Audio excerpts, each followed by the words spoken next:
Hello students, इससे पहले वाली वीडियो में मैंने इंजेक्टिव एंड सर्जेक्टिव फंक्शन पर एक वीडियो बनाई थी। तो उसको समझने के लिए मैं आपको कुछ एग्जांपल्स देता हूँ। जैसे कि हमारे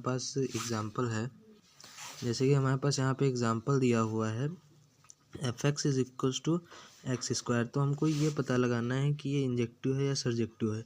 तो इंजेक्टिव है, सर्जेक्टिव है, या फिर कुछ भी नहीं है, या फिर दोनों है। ठीक, तो यहाँ पे हम देखेंगे F X is equals to X square. तो ये जो फंक्शन है ये हमको गिवन है कि रियल वैल्यूज़ में डिफाइंड है, यानी कि रियल वैल्यूज से रियल वैल्यूज में डिफाइंड है। तो यहाँ पे अगर हम देखें F of X is equal to X square है। ठीक, तो यानी कि जब हम एक्स वैल्यू रखेंगे तो हमको एक्स स्क्वायर मिलेगा। ठीक, अब हम यहाँ पे माइनस एक्स रख के देखते हैं। तो माइनस एक्स जब हम रखेंगे तो इसका स्क्वायर करने पे भी एक्स स्क्वायर हमको मिल रहा है। तो यहाँ पे हमको देखने को क्या मिल रहा है कि हमको वन फंक्शन की रिस्ट्रिक्शन पता है कि हर एलिमेंट की डिस्टिंक्ट एलिमेंट की इमेज डिस्टिंक्ट होनी चाहिए। बट यहाँ पे दो डिस्टिंक्ट एलिमेंट तो हैं, लेकिन उनके इमेजेस डिस्टिंक्ट नहीं है, दोनों इमेजेस सेम है। यानी कि एक्स की इमेज भी एक्स स्क्वायर है और माइनस एक्स की इमेज भी एक्स स्क्वायर है। यानी कि ये वन फंक्शन के रूल को फॉलो नहीं कर रहा है, तो ये इंजेक्टिव नहीं है, नॉट इंजेक्टिव।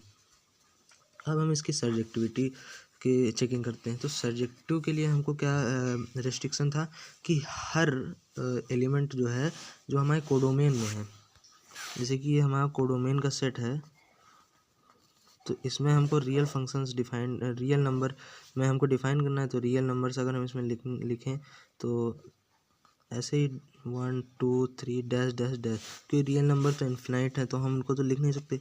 तो इस हर एलिमेंट, ये जो सारे एलिमेंट हैं, ये सारे एलिमेंट किसी न किसी एलिमेंट की इमेज होनी चाहिए। ये रिस्ट्रिक्शन लगता है हमारे 1 2 फंक्शन के लिए या सर्जेक्टिव फंक्शन के लिए कि सारे एलिमेंट किसी न किसी एलिमेंट की इमेज होनी चाहिए। तो हमको यहाँ पर यही चेक करना है कि सारे एलिमेंट किसी न किसी एलिमेंट की इमेज हैं या नहीं है। इससे हमको इसकी सर्जेक्टिविटी का पता चलेगा।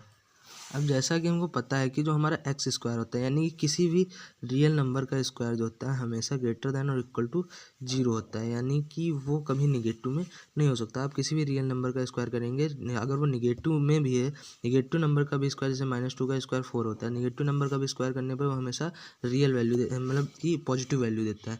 तो यानी कि यहाँ पे जो निगेटिव नंबर हैं वो किसी की भी इमेज नहीं हो सकते, वो किसी यानी कि ये जो निगेटिव नंबर्स हैं किसी भी एलिमेंट की इमेज नहीं हो सकते, जबकि ये हमारे कोडोमेन में है, क्योंकि हमारा जो फंक्शन है वो रियल नंबर्स में डिफाइंड है।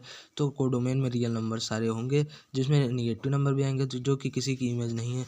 तो यहाँ से हमको इसकी सर्जेक्टिविटी का भी पता चल जाता है कि सर्जेक्टिव भी नहीं है, क्योंकि सारे एलिमेंट जो कोडोमेन में